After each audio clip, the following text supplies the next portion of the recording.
પ્રભુની ક્રિયામાં ભેદ હોય, ભગવાનના ભાવમાં ભેદ હોતો નથી. ભગવાન જેને મારે છે એને પણ તારે છે, અને જેને બચાવે છે એનો પણ ભગવાન ઉદ્ધાર કરે છે. અને ભગવાનનું નામ બહુ કડવી દવા હોય, બાળકને ન પીવી હોય, પણ માં બરાબર ઘૂંટી અને બે હાથ પકડી અને બાળકને ગટગટાવી દે. બાળકને નથી પીવી, માં બળજબરીથી પીવડાવે છે એટલે દવા અસર ન કરે એમ ન હોય, એ દવા ગટગટાવી એટલે અસર કરે જ.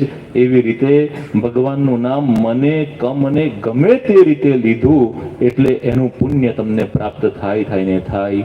આ ભગવાનના નામનો મહિમા છે. હરિ તારા નામ છે હજાર, કયા નામે લખવી કંકોત્રી.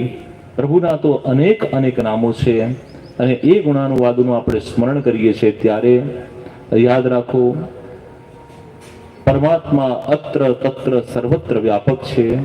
અને જે વ્યાપક પરમાત્મા છે એના પ્રાણી માત્રમાં દર્શન કરવા. એક ગામમાં એક શાકભાજી વેચવાવાળા ભાઈ,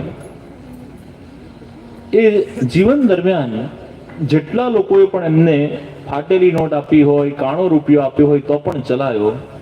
કોઈ કે 5 રૂપિયાના ધાણા આપો, ફાટલી નોટ હોય, સેલોટેપ વાળી હોય તો પણ ગલ્લામાં નાખે અને 5 રૂપિયાના ધાણા આપે. કેટલાક તો 50 પૈસાનો 5 રૂપિયાનો સિક્કો કરીને જાય અને કે 5નો સિક્કો છે, મરચા આપો, અને મરચા આપે. કોઈ 500ની જૂની નોટ આપે તો પણ લઈ લે અને 50 રૂપિયાનું શાક આપી 450 પાછા આપે. આખી જિંદગી બધાના કાણા, તૂટેલા, ફૂટેલા, ફાટેલા બધા જ રૂપિયા એને ચલાવ્યા.